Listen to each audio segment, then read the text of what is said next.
Time యూపీఎస్సీకి tuitions only in Tirumala IAS institute Chaitanyapuri. Call చేసి ఇప్పుడే జాయిన్ అవ్వండి. Welcome to Suman TV. వైఫల్యాలను ప్రశ్నిస్తున్న ప్రతిపక్షాన్ని ప్రభుత్వం కేసులతో భయపెడుతుందా? కేసులతో భయపెట్టడం వల్ల ప్రతిపక్షాల గొంతు ఆగుతుందా? తెలంగాణలో అసలు ఏం జరుగుతోంది? తెలంగాణలో ప్రభుత్వ సంక్షేమ పథకాల అమలులో జాప్యాన్ని ప్రశ్నిస్తున్న ప్రతిపక్ష బీఆర్ఎస్ని నిజంగానే ప్రభుత్వం టార్గెట్ చేసిందా? ఈ అంశాలన్నింటిపై మనతో మాట్లాడడానికి సీనియర్ బీఆర్ఎస్ నాయకులు, ఉద్యమ నేత, మాజీ మంత్రి గుంతకళ్ళ జగదీష్ రెడ్డి గారు ఉన్నారు. నమస్కారం సార్. నమస్తే.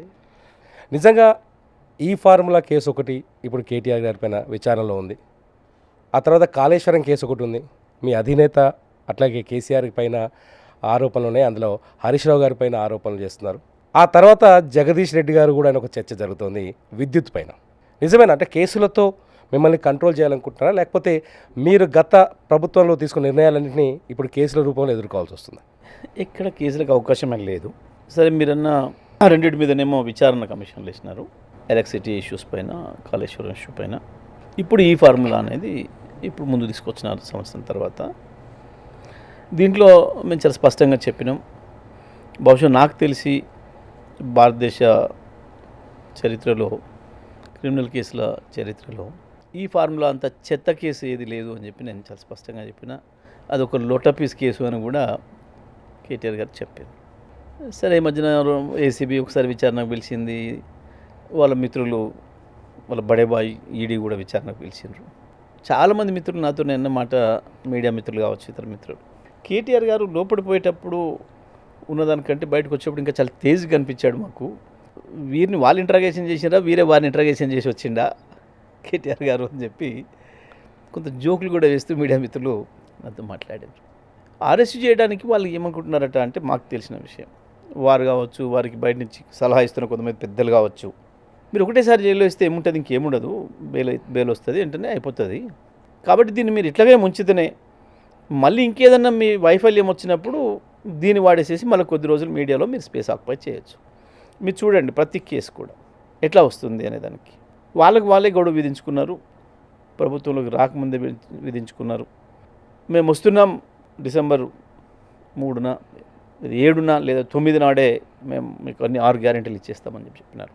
సరే, 6, 9 అయిపోయింది. అసెంబ్లీ ప్రారంభమైంది.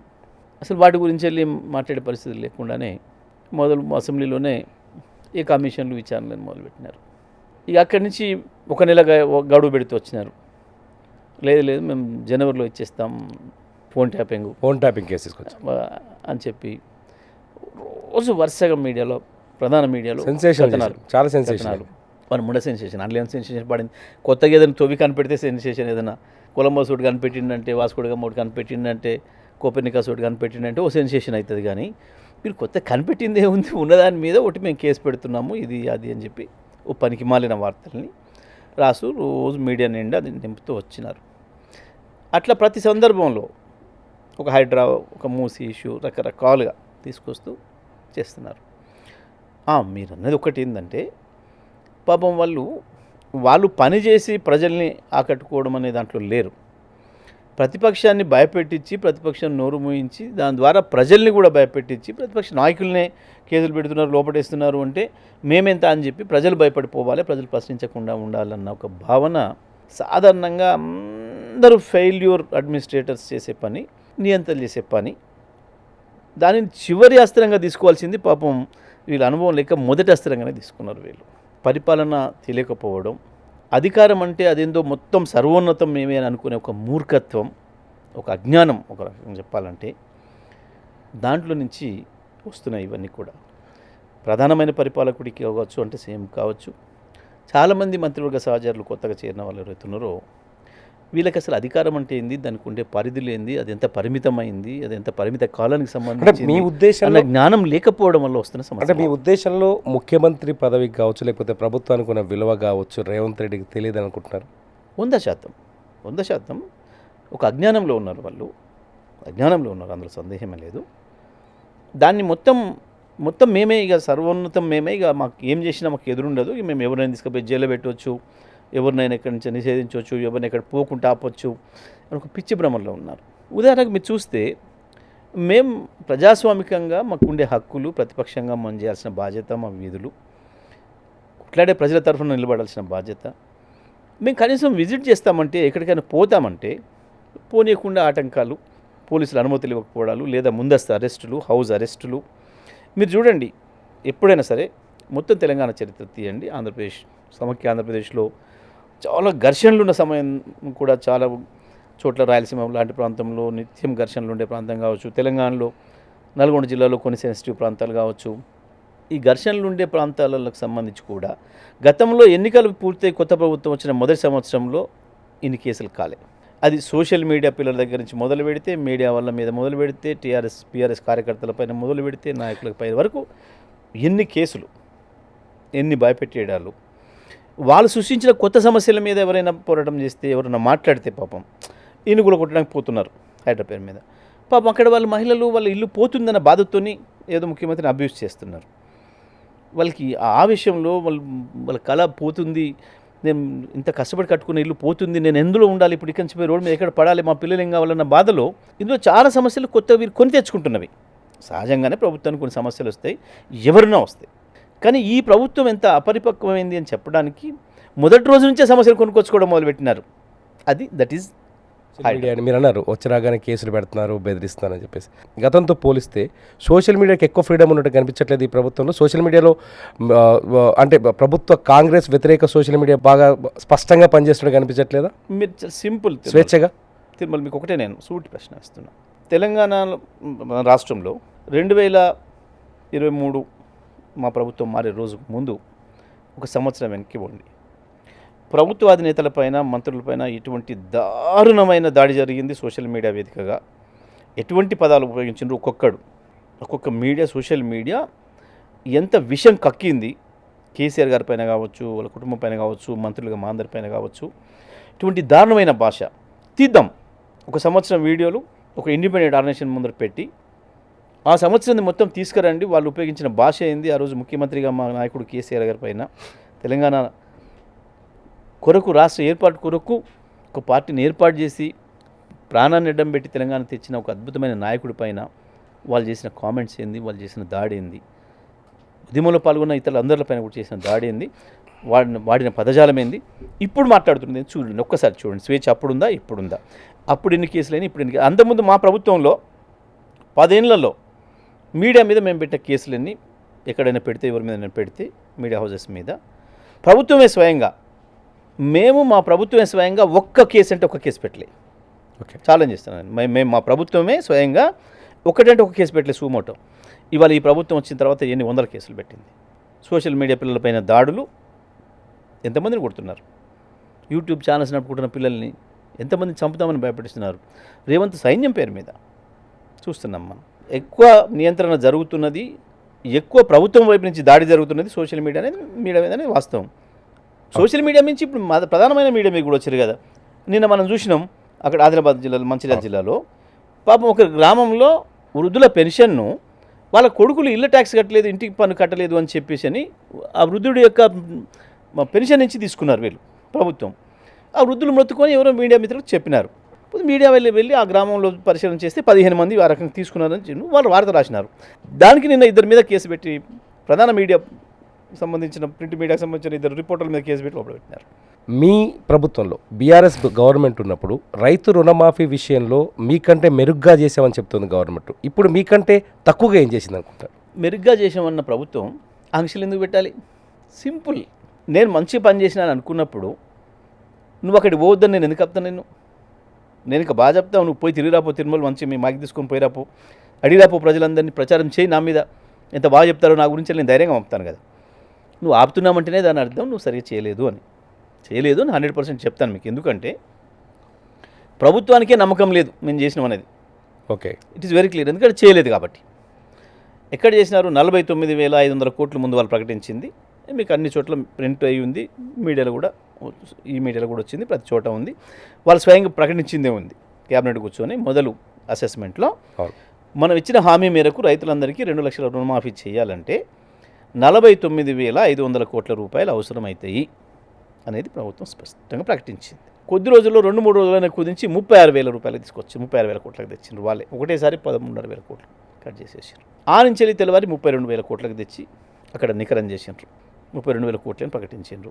దానికి క్యాబినెట్లో తీసుకునేటప్పుడు 26,000 కోట్ల రూపాయలకు అనుమతి తీసుకున్నారు. 26,000 కోట్ల రూపాయలకు క్యాబినెట్ నుంచి అనుమతి తీసుకున్నారు. ఇచ్చేటప్పుడు ఇప్పుడు ఇచ్చింది ఫైనల్గా 12,500 కోట్లు. 18 అని చెప్పారు కానీ కాదు, 18,000 కోట్లు అని చెప్పి 12,500 కోట్లు మాత్రమే ఇచ్చారు ఇప్పటికి కూడా. మేము దీని మీద చాలాసార్లు ఛాలెంజ్ చేసినాం. మేము చెప్పేది ఫిగర్ అబద్ధమైతే మీ ఆర్థిక శాఖ కార్యదర్శితోని పత్రం రిలీజ్ చేయించారు, పేపర్ రిలీజ్ చేయించారు సంతకం పెట్టి. ఇగో 2 లక్షల మందికి మేము ఇన్ని పైసలు ఇచ్చినాం. ఇది చెప్పింది 18,000 ఒక ఆయన అంటుండు, 20,000 కోట్లని ఒక ఆయన అంటుండు, ఇంకోటి అంటున్నారు. చేయండి అని చెప్పినాం. మేము చెప్పినాం 12,500 కోట్లే మీరు ఇప్పుడు ఇచ్చింది. మీరు ఏ గ్రామానికి వెళ్ళండి తిరుమల, మాకు ఇది వచ్చింది అని రోడ్డు మీకు వచ్చి చెప్పే రైతు లేడు. మీకు రాని వాళ్ళ సంఖ్య ఎక్కువ కనపడుతుంది. కానీ కాంగ్రెస్ నాయకులు మొదటి నుంచి చెప్తారు, వచ్చిన వాళ్ళు నోరు విప్పరు, బయటికి రారు, మాట్లాడరు, రాని వాళ్ళు ఒకరిద్దరు ఖచ్చితంగా ఆందోళన చేస్తారు. బీఆర్ఎస్ సోషల్ మీడియాని ఆధారంగా చేసుకొని దాన్ని బాగా ఏమంటున్నా, నువ్వు ఊరికే సోషల్ మీడియా మీద ఏడ్చే బదులు గ్రామాలకు వెళ్తే రైతులే చెప్తారు కదా. సోషల్ మీడియా ఎందుకు, నీ ప్రధాన మీడియాను పంపించి వాయిస్ రికార్డ్ చేయించి ఎక్కడ కట్ చేయకుండా ఇప్పి మీ ఉన్నాయి కదా, మీ ఛానళ్ళు ఉన్నాయి కదా, మీ బాకాలుదే ఛానళ్ళు ఉన్నాయి కదా ప్రధాన మీడియాలో. ఇప్పుడు అన్నీ నీ చేతుల్లోనే ఉన్నాయి కదా, వాళ్ళని మేము మాట్లాడము. మేము అడిగినాము, ఒక్క గ్రామాన్ని రిలీజ్ చేయమని అడిగినాం మేము. ఓకే, రేవంత్ రెడ్డి సొంత గ్రామాన్ని రిలీజ్ చేస్తాడా వైట్ పేపర్, లేదా ఆయన నియోజకవర్గంలో ఏదైనా ఒక గ్రామాన్ని చేస్తాడా, లేదా ఆర్థిక శాఖ మంత్రి ఆయన నియోజకవర్గంలో ఒక గ్రామాన్ని రిలీజ్ చేస్తాడా, లేదా స్వయంగా వ్యవసాయ శాఖ మంత్రి వాళ్ళ గ్రామాన్ని రిలీజ్ చేయమని. మొత్తం మా గ్రామంలో రైతుల సంఖ్య ఇది, రుణం తీసుకున్న వాళ్ళు ఇది, 2 లక్షల రుణం తీసుకున్న వాళ్ళు ఇది, నేను మాఫీ చేసింది ఇంతమందికి, ఇన్ని పైసలను రిలీజ్ చేయమనండి. నో, లేదు, ఆ ధైర్యం లేదు. దాంట్లోనే తేలిపోయింది, రుణమాఫీ విషయంలో మీరు ఫెయిల్ అయినారు. రైతు భరోసాలో బీఆర్ఎస్ ప్రభుత్వం రాళ్ళు రప్పలకి, కొండలకి, పెట్రోల్ బంకులకి, ఫ్యాక్టరీలకి, రియల్ ఎస్టేట్ వెంచర్లకి, ఆఖరికి రోడ్లకి కూడా రైతు భరోసా ఇచ్చారు. మేము అలా చేయట్లేదు, సాగు చేసే భూమికి సరైన రైతుకే ఇస్తున్నామని చెప్తున్నారు. దానిపైన మీకు అభ్యంతరం ఎందుకు? ఒక రైతుకు కూడా ఇవ్వలేదు ఇప్పటివరకు. ఇస్తే మేము ఎందుకు వద్దంటాం? ఇవ్వట్లేదనేది కదా మా అభ్యంతరం. ఇవ్వట్లేదనే కదా రైతులు మొత్తుకుంటున్నారు, రైతుల తరఫున మేము మాట్లాడుతున్నాం. ఒక రైతు నువ్వు డిసెంబర్ 9 నువ్వు పెట్టుకున్నదే, డిసెంబర్ 9 నాడు పడుతుంది అని నువ్వు బహిరంగంగా ఎన్నికల ఉపన్యాసంలో చెప్పినావు. ఇంకా పాపం రైతులను పోయి తెచ్చుకోమన్నావు. ఆ రోజుకి కేసీఆర్ గారు రుణమాఫీ చేస్తున్నాడు, విడతల వారీగా చివరి విడత చేస్తున్నాం. రైతన్నలారా, ఇవాళ మీరు ఎవరైతే రుణమాఫీ తెచ్చుకున్నారో మీరు మళ్ళీ వెంటనే పోయి 2 లక్షలు తెచ్చుకోండి, నేను 9వ తారీఖు వస్తున్నా, మీకు ఇచ్చేస్తా, అమ్మ సోనియమ్మ వచ్చి మీకు ఇస్తుంది పుట్టినరోజు నాడు అని చెప్పిన మాట ఉంది కదా, అక్కడ ఎదురుగా ఉంది కదా. డిసెంబర్ 9 పోయింది, మళ్ళీ జనవరి 9 పోయింది, ఫిబ్రవరి 9 పోయింది. ఇక రైతులు ఎక్కువ ప్రశ్నిస్తున్నారు, పార్లమెంట్ ఎన్నికలు వస్తున్నాయి, దేవుళ్ళ మీద ఒట్టుకొచ్చినారు. ఒక గ్రామంలో ఒక రైతు అడిగితే, నల్గొండ జిల్లా మంత్రిని ఒక ఆయన్ని చెప్పుతో కొడతా ఎవడన్నా రైతు బంధు గురించి మాట్లాడినాడు. ఇప్పుడు నిజంగానే ఆ పని చేసినారు. రైతులు రెడీగా ఉన్నారు చెప్పులు తీసుకొని. ఎందుకనంటే కేసీఆర్ చాలా స్పష్టంగా చెప్పాడు, చిన్న రైతు అయినా పెద్ద రైతు అయినా ఏ రైతైనా రైతే. మేము దాచిపెట్టలేదు, మేము బాజాబ్తా చెప్పినాం. ఎంత చెట్టుకు అంతే గాలి ఉంటుంది, ఎంత వ్యవసాయం ఉంటే అంత కష్టమే అయింది, అంత అప్పే అయింది. పెద్ద రైతుకు ఎక్కువ అప్పు అయింది, చిన్న రైతుకు తక్కువ అప్పు అయింది. కాబట్టి నేను వ్యవసాయం చేయడానికి ఎకరానికి 4,000 నిర్ణయం చేసినాం మొదలు, తర్వాత 5,000 చేసినాం. ఎకరం చేసినానికి 5,000 అవసరం పడుతుంది, పెట్టుబడి ఇచ్చినాం. 10 ఎకరాలకి 50,000 ఇచ్చినాం. బాజాబ్తా చెప్పినాం. రైతే మా దృష్టిలో రైతుకు కులం లేదు, మతం లేదు, చిన్న లేదు, పెద్ద లేదు, బాజాబ్తా చెప్పి ఇచ్చినాం. మీరు దొంగలకి ఇచ్చినామన్నాం. లిస్ట్ ప్రకటించు. మేము అడిగినాం, నువ్వు ఇచ్చే నిజమైన రైతులు ఎవరో ఇవాళ ఇచ్చేసేయి. నువ్వు చెప్పిన సమయం అయిపోయింది, ఏడాది అయిపోయింది. 23 డిసెంబర్ 9 చెప్తే 24 డిసెంబర్ 9 కూడా పోయింది, జనవరి 9 కూడా పోయింది. ఏం జరిగింది? నిన్న డంబచారం కొట్టుకొని ప్రతి జిల్లాకు ఒక మంత్రి, ముఖ్యమంత్రి స్వయంగా ఇవాళ రాత్రి 12 గంటలకు టింగుమంటే మీ ఫోన్లు రెడీగా ఉండండి. ఇప్పుడు పాపం చాలామంది నిద్రలు కాసి కూర్చున్నారు. నిన్న స్వయంగా నేను కూడా ప్రభుత్వ కార్యక్రమంలో పాల్గొన్నపై సూర్యాపేటలో తుమ్మల గారు వచ్చినారు, వ్యవసాయ శాఖ మంత్రి గారు. లబ్ధిదారులు నా ముందే మొత్తం ఆ ఊర్లో 785 మంది రైతులకు సర్టిఫికేట్లు కూడా ఇచ్చినారు. రాత్రికి మీకు పడిపోతుంది, మీరు 12 తర్వాత ఎప్పుడైనా బ్యాంకు పోవచ్చు అని చెప్పినారు. అంటే 12 తర్వాత పోతే ఉండవు బ్యాంకులు, 10 తర్వాతనే పోతారులే మా రైతులు అని చెప్పినాను నేను. 10 నుంచి కూర్చున్నాను ఇప్పుడు బ్యాంకుల ముందట. ఇప్పటివరకు టింగు లేదు. అదేదో టిక్ టాక్ అని వస్తుంది చూడు ఈ మధ్యకాలంలో, ప్రభుత్వం పనితీరు టిక్ టాక్ ఉంది. కానీ ప్రభుత్వ ఖజానాని ఖాళీ చేసింది బీఆర్ఎస్. ప్రభుత్వ ఖజానాలో రూపాయి లేదు అని వైట్ పేపర్ వాళ్ళు రిలీజ్ చేశారు. సో గత ప్రభుత్వం చేసిన తప్పుల వల్లే ఆర్థిక భారం పెరిగిపోయి ప్రభుత్వ పథకాల అమలుకు ఆలస్యం అవుతుందంటే ఏం చెప్తారు?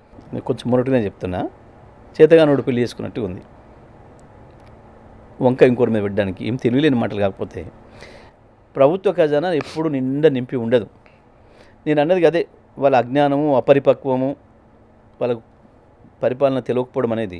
ఇక్కడట లంక బిందులు ఉన్నాయి అనుకుని వచ్చినారట ముఖ్యమంత్రి, ఇంకో మంత్రి ఉంటుందా ఎక్కడ లంక బిందులు పెట్టిపోతారా ప్రభుత్వాలు? ఎంత దివాన మాటలు. కాకపోతే ప్రభుత్వానికి ప్రతిరోజు డబ్బులు వస్తుంటే, ప్రతి నిమిషం డబ్బులు వస్తుంటే, ప్రతి నిమిషం పోతుంటాయి. ఎప్పుడు కూడా అన్ని కూడా పెట్టుకొని వచ్చి ప్రభుత్వం తయారు కాదు. ప్రజలు రోజు చెల్లిస్తున్న పన్నులు కావచ్చు, ఇతర రకాలుగా వచ్చే డబ్బులు, అనేక రకాలుగా వచ్చే ఆదాయం ప్రతి నిమిషం ఫైనాన్స్లో జమ అవుతుంటుంది. అదే పద్ధతిలో వెళ్తుంటుంది. ఇది ప్రభుత్వ ఖజానా ఉండే విధానం ఇది. వీళ్ళకి తెలియదని అందుకే అన్నాం మేము. వీళ్ళ అజ్ఞానమా, మూర్ఖత్వమా? ఎందుకు అనంటే మేము అప్పు చేసినాం అని. ఎంత మూర్ఖత్వం అంటే అసలు వీళ్ళకు మిగులు బడ్జెట్ అంటే తెలియదు, లోటు బడ్జెట్ అంటే తెలియదు, అసలు బడ్జెట్ డెఫినేషన్ తెలియదు మొట్టమొదటి వీళ్ళకి. లేదా తెలిసి అబద్ధం ఆడుతున్నారు. ఒక బట్టికి శ్రీధరబాబు గారికి వాళ్ళకి తెలిసే అవకాశం ఉంది, ఉత్తమ కొంతమందికి. డెఫినెట్గా ముఖ్యమంత్రికి తెలిసే అవకాశం లేదు. నాకు తెలిసి ప్రభుత్వంలో ఎప్పుడు లేడు. ఆయనకు దీని మీద పెద్ద ఆలోచన కూడా లేదు. ఎప్పుడు అంతకుముందు ఆయన పని అంత వేరే, ఆయన దందా వేరే. సింపుల్. మేము వచ్చిన నాటికి 300 కోట్లు మిగులు ప్రభుత్వంలో, అప్పులు 82,000 కోట్లు మేము వచ్చే నాటికి రాష్ట్ర ప్రభుత్వానికి. ఆస్తి కూడా 3 లక్షల కోట్లు తెలంగాణ ప్రభుత్వ ఆస్తి.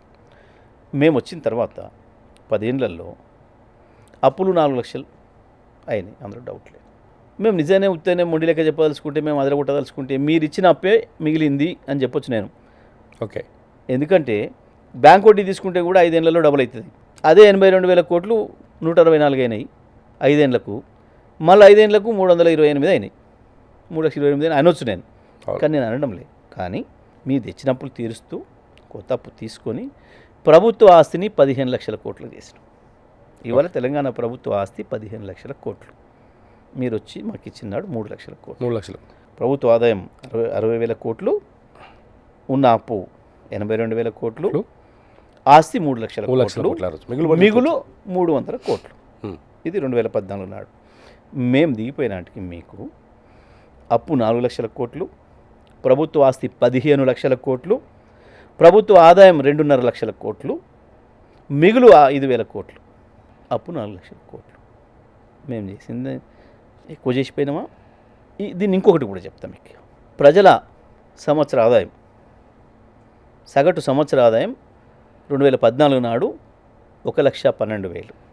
మేము పోయేనాటికి 3.5 లక్షలు, 3,47,000 సంవత్సరానికి సగటు తలసరి ఆదాయం. 2,30,000 కోట్లు, 2,30,000 కోట్లు పెరిగింది.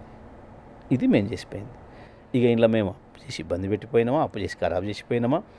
ఆదాయం మీరు ఉన్నాడు 60,000 కోట్లు అయితే 2.5 లక్షల కోట్ల ఆదాయం పెంచిపోయినాం.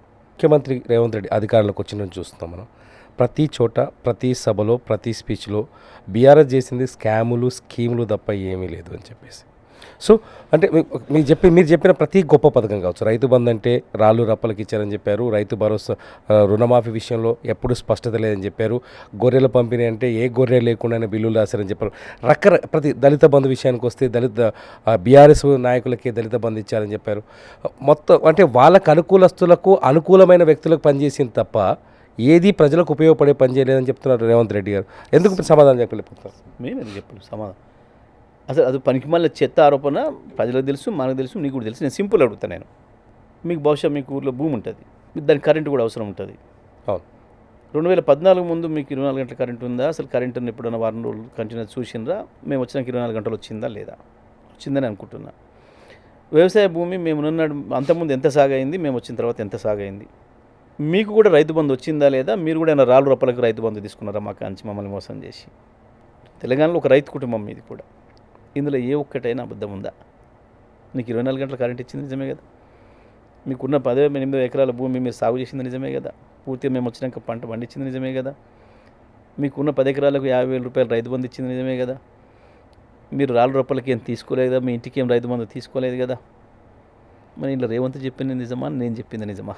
మీరు మీన్స్ చూసే ప్రతి ప్రేక్షకుడు, చూసే ప్రతి ప్రేక్షకుడు ఎవరు? మేము వాస్తవంలో ఉన్నామా, వాళ్ళు వాస్తవంలో ఉన్నదా? సింపుల్. ఇప్పుడు మళ్ళీ చెప్తా. ఇప్పుడు విద్యుత్ 24 గంటలు అందుబాటులో లేని నిజమే కదా?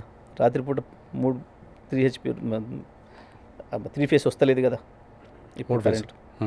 ఇప్పుడు కావాలంటే ఫోన్ చేసి మీ నాన్నగారు ఉంటే అడుగు, లేదా మీ రైతులను అడుగు, మీ పొలం చేసే వాళ్ళని అడుగు. ఇప్పుడు ఈ టైంకి లేదు, ఇప్పుడు ఈ టైంకి తీసేసారు, ఇప్పటికే ఆల్రెడీ పోయింది అక్కడ మొత్తం అంతటా కూడా అమల్లో. మీకు ఇప్పటికి 2 సార్లు రైతు బంధు రాలే కదా, 10,000 రూపాయలు ఎగ్గొట్టింది కదా ఈ ప్రభుత్వం మీకు, నిజమే కదా. మరి మేము ఇచ్చినా అని చెప్తున్నాడు, కరెంట్ 24 గంటలు ఇస్తున్నా అని చెప్తున్నాడు, మేమేం మోసం చేయలేదని చెప్తున్నాడు. ఇప్పుడు రేవంత్ చెప్పింది నిజమా, నేను చెప్పింది నిజమా? నేను చెప్పిన దాంట్లో నిజం ఉందా లేదా, రేవంత్ చెప్పిన దాంట్లో అబద్ధం ఉందా లేదా? సింపుల్. అది అర్థమవుతుంది, చూసే వాళ్ళకి అర్థమవుతుంది. సరే, రేపు నల్గొండలో మీరు ఒక దీక్షను మొదలుపెట్టారు. ఈ దీక్ష ప్రధాన ఉద్దేశం ఏంటి, మీరు ఏం చెప్పాలనుకుంటున్నారు రేపు ప్రజలకి? వాళ్ళ ప్రధానంగా ఏం జరిగింది తెలంగాణలో అంటే, టీఆర్ఎస్ పార్టీకి వెన్నెముక రైతాంగం, మా బేస్ రైతాంగం.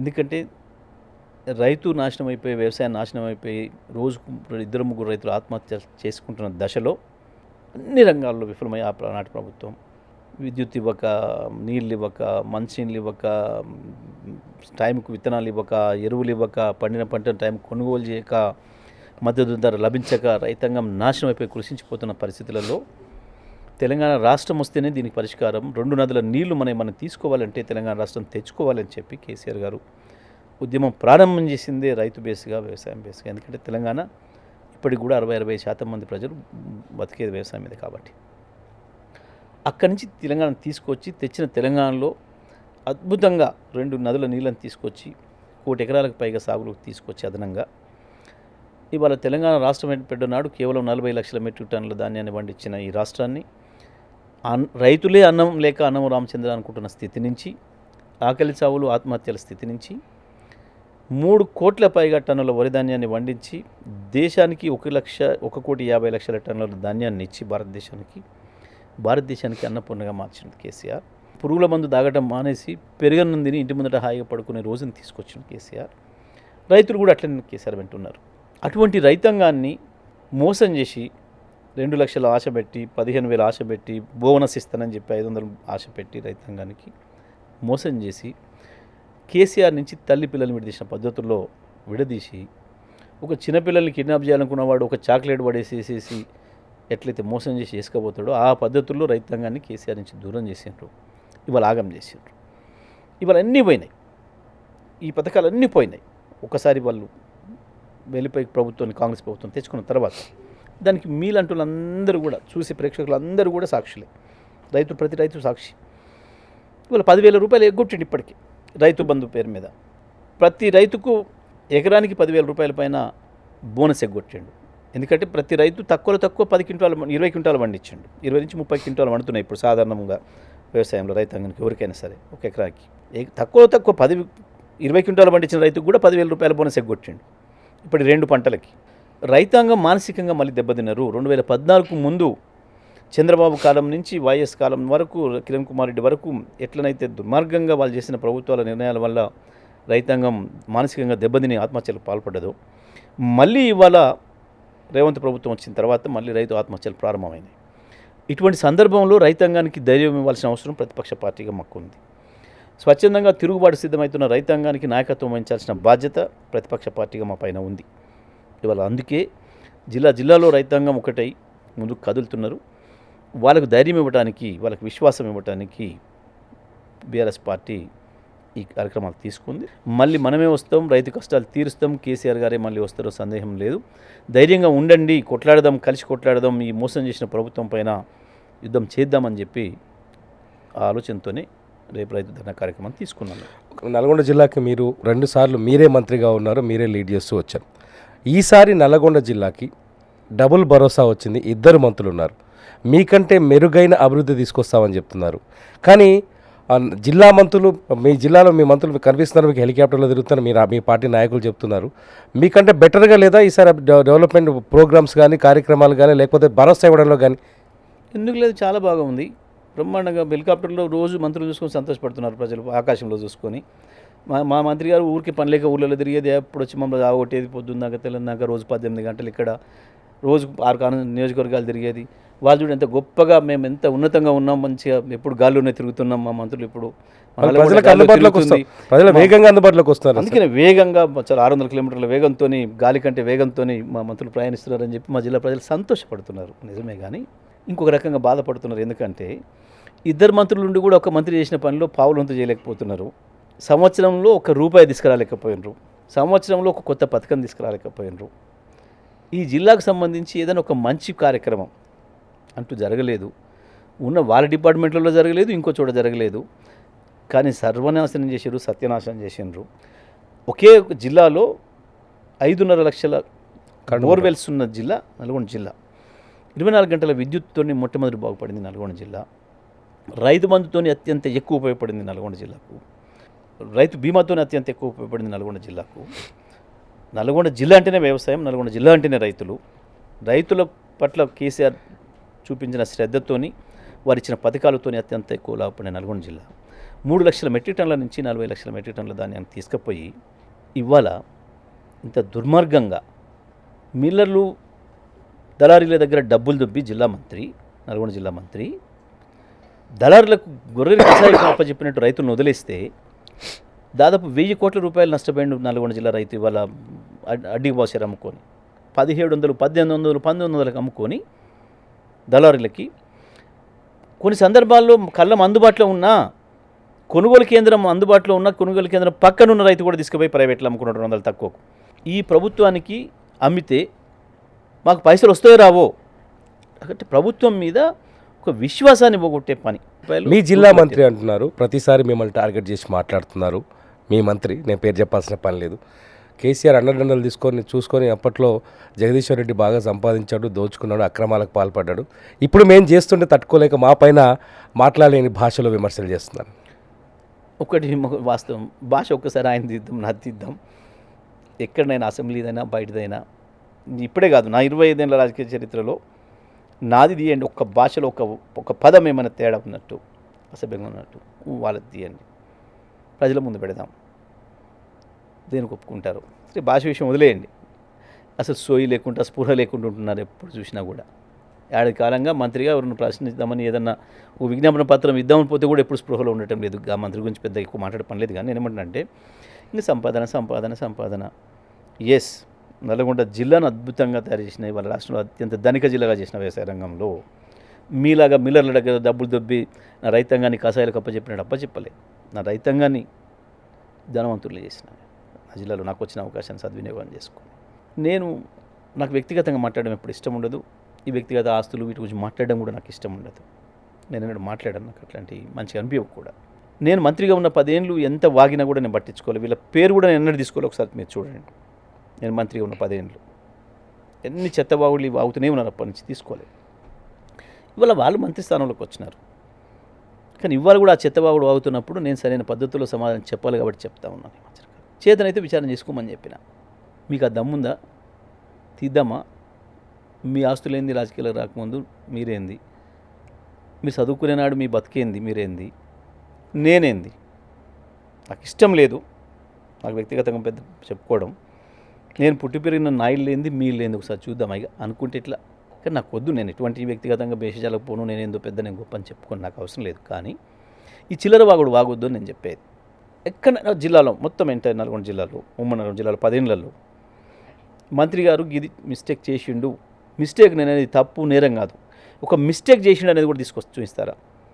ప్రజలతో మాట్లాడేటప్పుడు కావచ్చు, అధికారులతో మాట్లాడేటప్పుడు కావచ్చు, సమస్యల గురించి వచ్చి వాళ్ళు అడిగినప్పుడు కావచ్చు, రైతు బంధు అడిగినందుకు రైతుని చెప్పు తీసుకొని కొడతాను మాట్లాడిన ముఖం నా గురించి ఆయన మాట్లాడతాడు. ఆ భాష గురించో, నా గురించో, ఇంకో దాని గురించో సిగ్గుండి అలా మాట్లాడడానికి, నా గురించి మాట్లాడాలంటే నవ్వుకుంటారు ప్రజలు. నేనేంది మీరేంది? నల్గొండ జిల్లాను మీరు ఎట్లా నాశనం చేసిపోయినరు? నిజమే, నేను సంపాదించుకున్నా ఇంకా 100 ఏళ్ళైనా మీ ముఖాలకు మీ సాధ్యం కానీ మీతో సాధ్యం కానీ పేరు నేను సంపాదించుకున్నాను నల్గొండ జిల్లాలో. నల్గొండ జిల్లాను మొత్తం చుట్టుముట్టి ప్రతి గ్రామంలో ఎక్కడ పోయినా నా పేరు ఉంటుంది, శిలాపలకం ఉంటుంది. మీ ముఖాలకు మీకుందా? మేము 25 ఏళ్ళు ఇండస్ట్రీ, 30 ఏళ్ళు, మేము 35 ఏళ్ళు, నేను 5 సార్లు 6 సార్లు చెప్పుకుంటారు గొప్పలకి. ఎవరు నీ నియోజకవర్గంలో చూపిస్తావా? ఒక్కటి అభివృద్ధి కార్యక్రమం నీ పక్క నియోజకవర్గం పోయినవా అనడన్నా నీ మంత్రి ఉండి? ఎవరైనా ఒక నల్గొండ జిల్లాలో తీద్దామా? మీ హయాంలో కరువు కాటకాలకు బలైంది జిల్లా. లేని ఫ్లోరిన్ పుట్టి పెరిగి మీరు ఎట్లా పెరిగిరో ఇంత పొడుగు ఆకారాలు పెంచినరో ఫ్లోరిన్ కూడా అట్లా పెరిగి లక్షలాది మందిని నాశనం చేసింది. నేను కదా ఎరాడికేట్ చేసిన ఒక్క కేసు లేకుండా కేసీఆర్ గారు ప్రత్యేక దృష్టి పెట్టి ఈ జిల్లా నుంచి మనం ఫ్లోరిన్ మహమ్మారిని పారదోలాలని చెప్పి నల్గొండ జిల్లా కొరకే ఫ్లోరిన్ ప్రాంతం కొరకే ప్రారంభించిన మిషన్ భగీరథను మొత్తం రాష్ట్రం విస్తరించి మొత్తం ఇవాళ నల్గొండ జిల్లా తెలంగాణలో ఎక్కడ కూడా ఫ్లోరిన్ లేకుండా చేసింది నిజం కదా. నేను ఒకదానికి సిద్ధంగా ఉన్నా.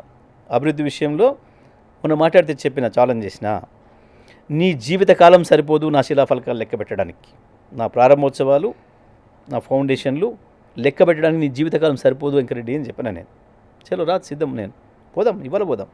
నేను ఎన్ని గ్రామాలు తిరిగినా మొత్తం నల్గొండ జిల్లాలో మీరు ఎన్నడు నువ్వు కావచ్చు నీ తోటి సహచర మంత్రులు 50 ఏళ్ళుగా మీరే వెళ్ళినారు.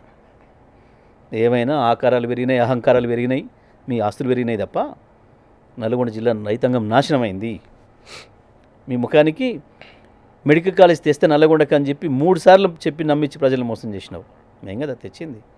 ఒక నల్గొండ జిల్లాలో 3 మెడికల్ కాలేజ్ ఉన్నాయి కదా. 30 ఏళ్ళ నుంచి వెళ్ళి ఒకరొకరు మంత్రులుగా ఉన్నారు, ఎమ్మెల్యేలు ఉన్నారు. ఒక్క పరిశ్రమ పట్టుమని 10 మంది పనిచేసి ఒక పరిశ్రమ తెచ్చినవా? 5,000 మంది పని కల్పించే అద్భుతమైన పవర్ ప్లాంట్ తెస్తే 40,000 కోట్లతోని మూసేస్తా అని చెప్పినావు. మూతి మూసుకొని మొన్న పోయినావు సంకరాక్కుంటా ప్రారంభోత్సవానికి పోయినావు సిగ్గుదప్పి. తీసుకొచ్చినావా ఒక్కటి? అన్నీ పోని. ఈ ఏడాదిలో ఉమ్మడి నల్గొండ జిల్లాకు సంబంధించి ఎక్కడైనా ఒక్కటి ఇది అభివృద్ధి కార్యక్రమం తెచ్చి చూపించండి మీరు. కానీ జిల్లా మీద ఎంత ప్రేమ ఉన్న జగదీష్ రెడ్డి గారు, జిల్లా అంటే ఇంత డెవలప్ చేశారని ఎంత ఇష్టం ఉన్న జగదీష్ రెడ్డి గారు ఎందుకు మూసీ నది విషయానికి వచ్చేసరికి దాన్ని పట్టించుకోలేకపోయారు? మూసీ ప్రక్షాళన విషయంలో ఎందుకు గట్టిగా గలమెత్తలేకపోయారు గడిచిన 10 ఏళ్లలో? ఎవరన్నారు? నల్గొండ జిల్లా రైతులకు అతిపెద్ద శత్రువుగా మారింది మూసీ. ఎవరు చెప్పినారు? మూసీని నాశనం చేసింది ఈ దుర్మార్గులు కదా. తీద్దామా? 1956లో ఏముంది మూసీ? వీళ్ళ చేతికి ప్రభుత్వం ఇచ్చినాడు మూసీలో మంచిని లాగే పరిస్థితి ఉంది. నల్గొండ జిల్లా, హైదరాబాద్ రంగారెడ్డి కూడా ఈ దుర్మార్గులు చేసిన పాపాల వల్ల వీళ్ళ పాపాల నెల ప్రవహించి మూసీ మురుగు నీరైపోయింది. ప్రపంచంలోనే ఒక నదిని మురికిగా మార్చుకున్న మూర్ఖులు కేవలం తెలంగాణ కాంగ్రెస్ నాయకులు, మరెవడో కాదు. తీద్దామా లెక్కలు? ఎప్పుడెప్పుడు ఏ పరిశ్రమ పెట్టి ఆ పరిశ్రమ నీళ్ళని తీసుకొచ్చి మూసీలో కలిపినరో తీస్తా, చరిత్ర చెప్తా వీళ్ళది. మూసీని ప్రక్షాళన చేయాలని చెప్పి పట్టుబట్టి ప్రయత్నం చేసింది మా ప్రభుత్వం. మేము ఇవాళ దాన్ని స్కామ్గా మార్చుకొని డబ్బులకు ఏటీఎంగా మార్చుకునే కుట్రలు మీరు చేస్తున్నారు. ఆ ప్రక్షాళన ప్రారంభం చేసినాం మేము ఆల్రెడీ.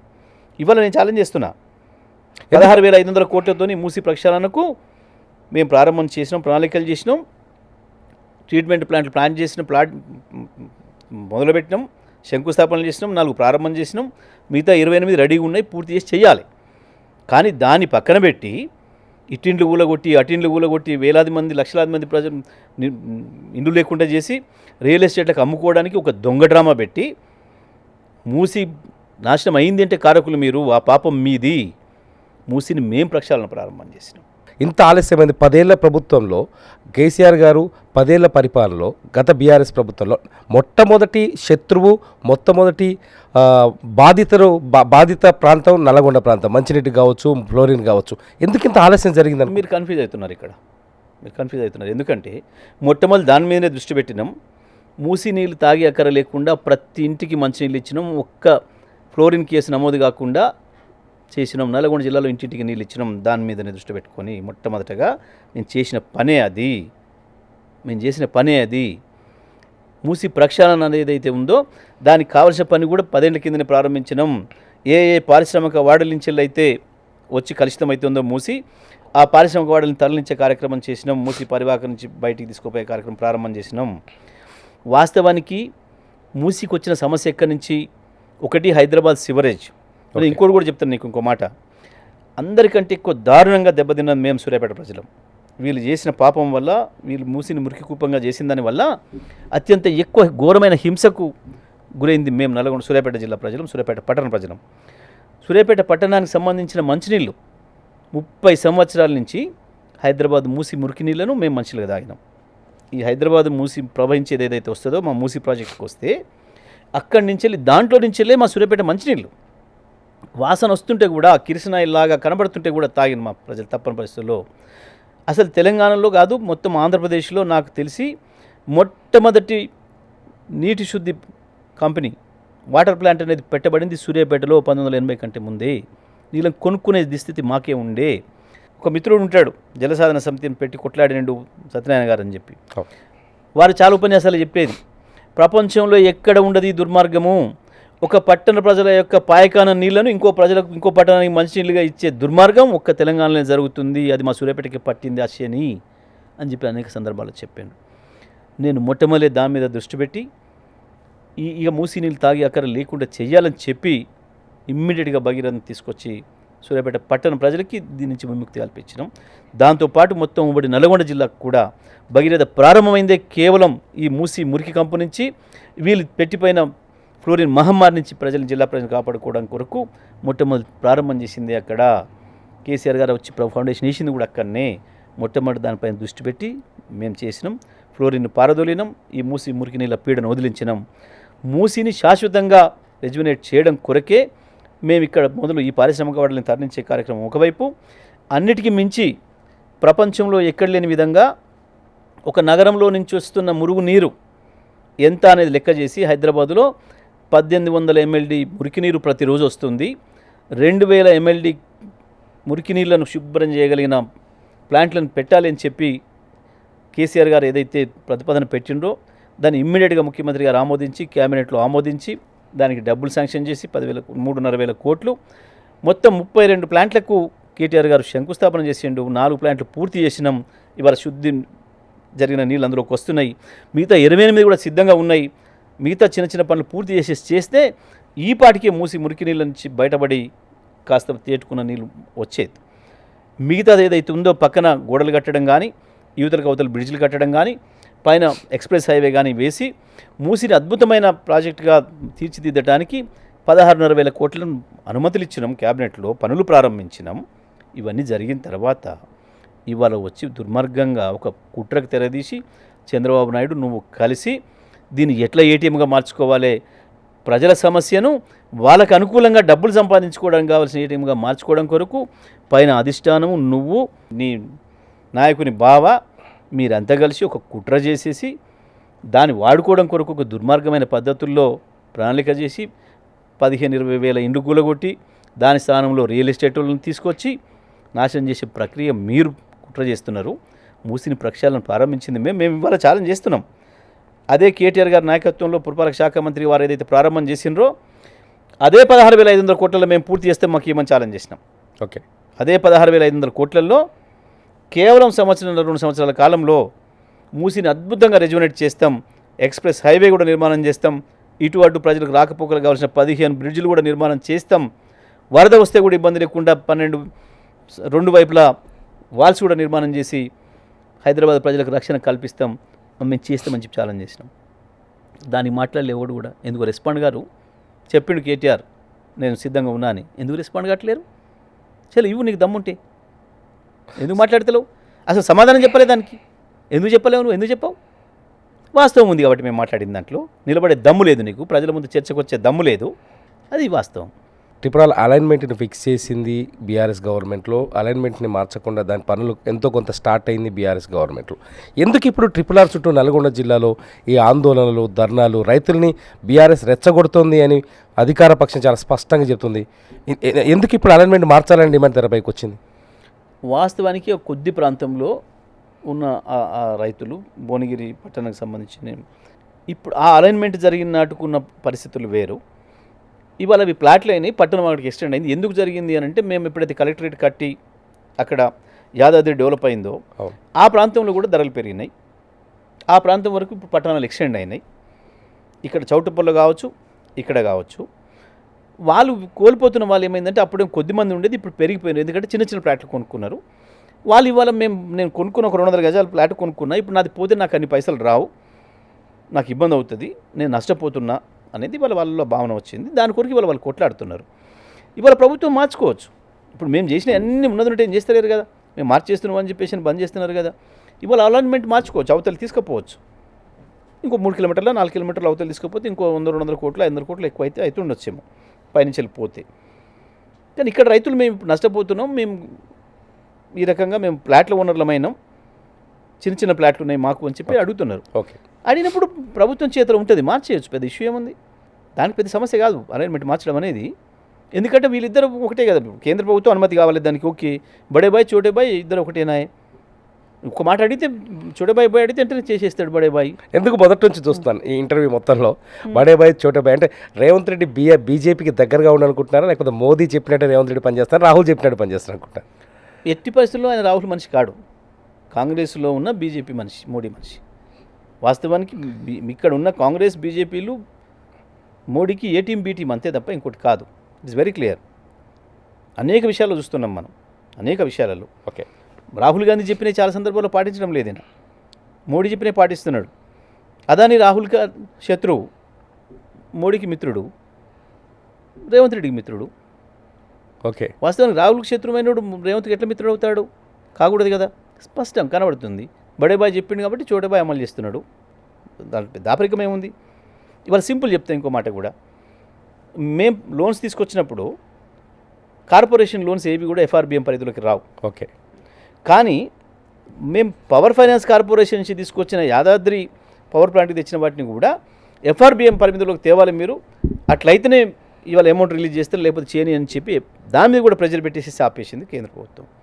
కానీ ఇవాళ ఎఫ్ఆర్బిఎం పరిధి అయిపోయిన తర్వాత కూడా ఇవాళ 2,20,000 కోట్ల రూపాయలు రిలీజ్ అయిపోతుంది కేంద్రం రాష్ట్ర ప్రభుత్వానికి అప్పు తెచ్చుకోవడానికి అవకాశం ఇచ్చింది. ఏమనాలి దీన్ని మరి? బడేబాయ్ చోటబాయ్ కానీ అనుబంధం తప్ప ఇంకేముంది? మీరు అంటున్న చోటబాయ్ చాలాసార్లు చెప్తున్నారు బీఆర్ఎస్ బీజేపీకి బీ టీం, కానీ రేవంత్ రెడ్డి ఎప్పుడు కాదు అని చెప్పేసి బీజేపీ చెప్పి బీఆర్ఎస్ నాయకుల మీద కేసులు పెట్టిందా, కేంద్రం జైలు పెట్టిందా, రేవంత్ రెడ్డిని పెడుతుందా? సింపుల్ లెక్క. ఈడీ ఎవరి చేతిలో ఉంది, ఈడీ ఎవరి మీదకి వస్తుంది, ఈడీ ఎవరికి నోటీసులు ఇస్తుంది అంటే రేవంత్ రెడ్డి చెప్పడం వల్లనే సింపుల్ అంతే. రేవంత్ రెడ్డి కావాల్సిన పద్ధతిలో పనిచేస్తుంది ఈడీ. ఈ రాష్ట్రం, ఈ దేశంలో ఈడీ కేవలం మోడీ చెప్తేనే వింటుందనే సంగతి ప్రతి ఒక్కరు తెలుసు కదా. ఆ తర్వాత ఒక రేవంత్ రెడ్డి చెప్తేనే వింటుంది, కనబడుతుంది, రెండు కనబడుతున్నాయి. కేటీఆర్ విషయంలో కూడా 100% కదా, కవిత విషయంలో కావచ్చు, కేటీఆర్ విషయంలో కావచ్చు, స్పష్టంగా కనబడుతుంది. కానీ మీ జిల్లా మంత్రి అంటున్నారు కేటీఆర్ తర్వాత మా జిల్లా మాజీ మంత్రి పోతాడు లోపలికి. ఇప్పుడు ఆయన మరి ఏం స్పృహలు ఉండి మాట్లాడండో మరి. మీరు మైక్ పెట్టడంతో పాటు ఇంకోటి కూడా పెట్టేసేయాలి ఆయన్ని. ఆయనతో మాట్లాడేసేటప్పుడు ఎప్పుడు కూడా మైక్ ముందర పెడతారు కదా, అప్పుడు ఇంకోటి కూడా ఉంటుంది. అదేంది ఇప్పుడు సాయంత్రం పూట చేస్తుంది చూడ్రి, డ్రంక్ అండ్ డ్రైవ్ టెస్ట్ చేస్తానికి దాన్ని ఏమంటారో ఆ పరికరం కూడా పెట్టుకుంటే ఆయన స్టేట్ ఆఫ్ మైండ్ ఏదో తెలుస్తుంది. అప్పుడు మాట్లాడితే నేను సమాధానం చెప్పొచ్చు. ఎప్పుడు కూడా స్పృహలు కూడా మాట్లాడుతున్నాడు, దానికి ఏం చెప్పాలి నేను? ఎప్పుడు మీరు ముఖ్యమంత్రి రేవంత్ రెడ్డి కోరిక నెరవేర్చబోతుంది బీఆర్ఎస్ పార్టీ, మీరు మీ బీఆర్ఎస్ పార్టీ ఎప్పుడు మాజీ ముఖ్యమంత్రి లేకపోతే ప్రతిపక్ష నేత కేసీఆర్ గారు అసెంబ్లీలో అడుగు పెడతారు? కేసీఆర్ అసెంబ్లీకి వచ్చిపోయిండు, వస్తూనే ఉంటాడు. కేసీఆర్ పద్ధతిలో మేము ఎప్పుడు ఉంటూనే ఉన్నమాట. కేసీఆర్ రావాలని ఆయన కానీ రేవంత్ రెడ్డి పదే పదే వస్తే భయపడేది ఆయన, మేమేం కాదు. కేసీఆర్ రావాలని ఆయన కోరుకుందని మీరు అనుకుంటున్నారేమో. ఆయనది ఎప్పుడు కూడా మోడీ గారు చంద్రబాబు మాట్లాడినట్టే ఉంటుంది. రేవంత్ రెడ్డి మాట్లాడేది ఏది నిజం కాదు, బయట మాట్లాడేది ఒకటి, లోపల ఉండేది ఒకటి. కేసీఆర్ ఎప్పుడు ఎక్కడికి రావాలి, ఎట్లా రావాలో కేసీఆర్కి తెలిసినంతగా ఎవరికి తెలియదు ఈ ప్రపంచంలో. అవతలోడు కోరుకున్నట్టు చేయడానికి మేము అమాయకంగా ఉంటామా? ఎప్పుడు ఏం చేయాలో కేసీఆర్కే బాగా తెలుసు అందరికంటే, అట్లే చేస్తాడు. కేసీఆర్ లేడని, కేసీఆర్ ఇంకోటని కేసీఆర్ అయిపోయిందని మాట్లాడుతున్నాడు కదా ఇదే రేవంత్ రెడ్డి. అసలు లేని వాళ్ళ గురించి ఎవరైనా మాట్లాడతారా తిరుమల? లేని మనిషి గురించి వెళ్ళి ఎవరైనా మాట్లాడతారా అసలు? రేవంత్ రెడ్డి భయపడి రావట్లేదేమో కేసీఆర్ అసెంబ్లీ. మరి భయపడి రాని గురించి వెళ్ళి ఎందుకు అడుగుతున్నాడు? ఊకే నీ మీదకి వచ్చిన గురించి మాట్లాడాలి కదా. వాస్తవానికి లేనే లేడు, అయిపోయిండు, ఆయన పని కథం చేసిన అన్నాక ఒక్కటి గుర్తుపెట్టుకోను, 14 నెలల కాలంలో రేవంత్ రెడ్డి మాట్లాడిన ప్రతి ఉపన్యాసాన్ని ఒకసారి విను. ఒక్క ఉపన్యాసంలోనే కేసీఆర్ పేరు లేకుంటుందా ఇప్పటివరకు? కోరుకుంటున్నాడు ఆయన. కేసీఆర్ను అత్యంత ఎక్కువగా మర్చిపోలేకుండా పలవరిస్తున్నది రేవంత్ అంటే కేసీఆర్ ఎంతగా ఆయన గుండెల్లో నిద్రపోతున్నాడో అర్థమవుతుంది. కేసీఆర్ అందరి గుండెల్లో ఉంటాడు, ఇష్టపడే వాళ్ళ గుండెల్లో హ్యాపీగా నిద్రపోయేటట్టుగా ఉంటాడు, ఇష్టం లేని వాళ్ళకు నిద్రపట్టకుండా గుర్తుంటాడు. అది కేసీఆర్. కాబట్టి కేసీఆర్ లీడర్ అనుకోవద్దు. కేసీఆర్ ఎప్పుడు ఉన్నాడు, ఎప్పుడు ఉంటూనే ఉంటాడు. సార్, ప్రభుత్వానికి కేసీఆర్ భయపడుతున్నాను అనుకోవచ్చా? కేసీఆర్ ఈ ప్రభుత్వం అనేది ఒక ప్రభుత్వం, ఇది చూసి నవ్వుకోవడం తప్ప దాన్ని విమర్శించాలంటే కూడా పాపం ఆయనకు మనసు నోటు వస్తలేదు. ఈ చిన్న ప్రభుత్వం, ఈ చిట్టినాయుడు ప్రభుత్వం, నేను ఏమని విమర్శ పెట్టాలి? టైం ఉంది. In front of crocodile festival అంటారు. డెఫినెట్గా. ఓకే. డెఫినెట్గా అది ప్రజలే చేస్తున్నారు ఇప్పుడు ఆల్రెడీ. దేవేశ్వర్ గారు, మీరు మొదటి నుంచి చూస్తాను అపరిపక్వత అని మాట్లాడుతూ వస్తారు. కానీ అపరిపక్వత ఉన్న ఆ ముఖ్యమంత్రి ఇవాళ దావోస్కి వెళ్ళి 1,78,000 కోట్ల రూపాయల పెట్టుబడులు తీసుకొచ్చారు. గతంతో బీఆర్ఎస్తో పోస్తే ఏం తక్కువ ఉంది ఇందులో? అంటే మీకంటే ఏం తక్కువ ఉంది? వల్ల నాకు నవ్వు వస్తుంది. ఎందుకంటే ఈ ముచ్చట అనగానే ఏమన్నా అది అక్కడ జరుగుతుంటే అక్కడ కూర్చొని ఉన్నాం కొంతమంది. కూర్చున్న దాంట్లో ఒక ఆయన ఏమన్నాడంటే, అన్న ఇది నాకు డెస్టినేషన్ మ్యారేజ్ లాగా కనబడుతుంది అన్నాడు. ఈ మధ్యకాలంలో డెస్టినేషన్ మ్యారేజ్ అని చేసుకుంటున్నారు. ఈ ఊరు అమ్మాయి ఈ ఊరు అబ్బాయి, కానీ అక్కడక్కడ పోయి అక్కడ ఏంది అది దాని పేరు బాలి అని, లేకపోతే ఇటలీలో ఇంకో ద్వీపం అని, ఇంకా అక్కడెక్కడో ద్వీపం అని, ఐర్లాండ్ అని, టర్కీ అని ఇక్కడెక్కడ పోయి చేసుకుంటున్నారు ఇక్కడ పిల్లలే. ఇది కూడా అట్టే కనబడుతుంది అన్నాడు. అంటే ఎందుకు అంటే ఇటు పక్కన ఈ పక్కన ఆ పక్కన ఉండేటోళ్ళే ఆ కృష్ణారెడ్డి, లేకపోతే ఆయన ఇంకొక ఆయన ఎవరు వీళ్ళంతా ఇక్కడ ఉన్నోళ్ళే ఈ మళ్ళీ అడిగిపోయి చేసుకుంటున్నారు. ఏంది కావచ్చు ఈ పక్కన ఇక్కడనే చేసుకుంటే ఇద్దరు కలిసి వస్తే సెక్రటేరియట్ ఉంది మనం కట్టించింది బ్రహ్మాండంగా, లేదంటే ఈయన రెగ్యులర్ కూర్చుంటుంది. సెక్రటేరియట్ కంటే ఇంకా ఎత్తు నుంచి చూడాలి, నేను చాలా పైన కూర్చున్నా అనే భావన ఉండాలి. కాబట్టి పోయి ఆ పోలీసులు పనిచేయగొట్టి ఆ టవర్ ఉంది కదా దాంట్లో కూర్చుంటున్నాడు, కమాండ్ కంట్రోల్ టవర్లో కూర్చుంటున్నాడు కదా, అక్కడన్నా చేసుకోవచ్చు. మరి వాళ్ళ ఇంటికాడ చేసుకుంటే బాగుండేదేం. కానీ మరి ఇంత దగ్గర పెట్టుకొని ఆడికి ఎందుకు పోతున్నాడు, ఈ రోజు కలుస్తూనే ఉంటారు వాళ్ళు, మరి అక్కడికి ఎందుకు పోయి చేసుకుంటున్నట్టు అని ఒక ఆయన అన్నాడు. అనగానే ఇంకొక ఆయన ఉన్నాడు తెలుసా, అరే నాయన కొత్త పిల్లలు డెస్టినేషన్ చేసుకుంటే సంతోషం, సరే పాపం ఉత్సాహం ఉంది, ఇన్ని పైసలు ఉన్న వాళ్ళు పోయి చేసుకుంటారు. కానీ ఇది వృద్ధ దంపతులు డెస్టినేషన్ మ్యారేజ్ చేసుకున్నట్టుందిరా అని ఇంకొక ఆయన అన్నాడు. అదేంది అని ఇంకొక అన్నాడు. ఇది ఇంతకుముందు ఆల్రెడీ చేసినాయే, కేటీఆర్ గారి పీరియడ్లో జరిగిన అగ్రిమెంట్లే మొత్తం. అమెజాన్ నోడు బ్రహ్మాండంగా బిల్డింగ్ కట్టినాడు, విప్రోడ్ బిల్డింగ్ కట్టినాడు, ఈయన కూడా ఆల్రెడీ చాలా పనులు ఇక్కడ చేస్తున్నాడు కృష్ణారెడ్డి. ఇవన్నీ కేటీఆర్ గారి కాలంలో, కేసీఆర్ గారి కాలంలో ఒప్పందాలు జరిగినాయి, పనులు జరిగినాయి, కట్టిన బిల్డింగ్లు కనబడుతున్నాయి. అంటే సంసారం చేసి పిల్లలై ఉన్న ముసలోళ్ళే పోయి మళ్ళీ డెస్టినేషన్ మ్యారేజ్ మళ్ళీ చేసుకున్నాడు కనబడుతుంది నాకు అని ఇంకొక ఆయన అన్నాడు. నేను ఇంతకంటే ఎక్కువ ఏం చెప్పను రేవంత్ రెడ్డి దావోస్ పర్యటన గురించి. 14 నెలల ప్రభుత్వానికి రేవంత్ రెడ్డి ముఖ్యమంత్రిగా మీరు ఎన్ని మార్కులు ఇస్తారు? అంటే 0 కూడా ఇవ్వడానికి లేదు, మైనస్లో ఉంది. నేను ఇచ్చుడు కాదు, వాళ్ళ మంత్రులు వాళ్ళ ఎమ్మెల్యేలు నాతో అంటున్నమాట, చాలా మంత్రులు అంటున్నమాట. అన్న మావాడు మిమ్మల్ని గెలిపించడానికి పని చేస్తున్నాడు అంటే ఇదేంది, మీరు మళ్ళీసారి మీరు ఒకడొకరు 1,00,000తో గెలుస్తారు మావాడు చేసే పనికి, ముఖ్యమంత్రి చేసే పనికి అని చెప్పి మాట్లాడుతున్నారు. కాంగ్రెస్ కార్యకర్తలు ప్రజలకు వెళ్ళి మాట్లాడే పరిస్థితి మాకు అని చెప్తున్నారు. మార్కుల్లో మీకు ప్లస్ మార్కులు అయితే అంటారా? అంటే అది ఆయనకు మైనస్ మార్కులే కదా, సింపుల్. ఎట్లా ఇస్తాం, ఏమని మార్కులు ఇస్తావు? గీ దాంట్లో అని చెప్పు, నువ్వు గీ దాంట్లో ప్లస్ మార్కులు పడ్డాయి అని చెప్పు. అంటే ఒక్కదేమన్నా ఉంటే రుణమాఫీలు ఉందా, రైతు భరోసాలు ఉందా, ఇంకో దాంట్లో ఉందా? ఆఖరికి ఆ ఉచిత బస్సు అని పెట్టిన మహిళలు కూడా తిట్టబట్టారు. పైసలు పెట్టిపోయేటోళ్ళు మాకు అవకాశం లేక, కాలేజీలు పోతున్నాయి, సీటు లేక బస్సులు తగ్గించి ఎగ్జామ్ పోయింది అని చెప్పి పిల్లలు ఏడ్చేదని కూడా మనం చూసాం చాలా సందర్భాల్లో. పాపం ప్రారంభంలోనే కొట్టుకున్నారు సీట్ల కొరకు, మగవాళ్ళు మొత్తుకుంటున్నారు. అరే పైసలు పెట్టేటోనికి మాకు సీట్ లేదు, పైసలు లేని వాళ్ళకి ఇక్కడ కూర్చుంటారు ముందట వచ్చి అని కొంతమంది మహిళలే చాలా చోట్ల వ్యతిరేకిస్తున్నారు. అది ఎవడు పెట్టమన్నా నేను లేని పంచాలు పెట్టినావు మాకు అనవసరంగా, రోజు బస్సు ఎక్కుతామా మేము, ఎన్నడో 6 నెలలకు నాడు పోయేటోళ్ళం అని చెప్పి మాట్లాడుతుంటే మనం వింటున్నాం. దేంట్లో వచ్చినాయి ప్లస్? హైడ్రాలో ప్లస్ వచ్చిందా, మూసిలో ప్లస్ వచ్చిందా, లగచర్లలో ప్లస్ వచ్చిందా, ఉచిత బస్సులో ప్లస్ వచ్చిందా, ఆటో కార్మికులతో ప్లస్ వచ్చిందా, ఉద్యోగాల విషయంలో ప్లస్ వచ్చిందా? ఏముంటుంది ఉద్యోగాలు?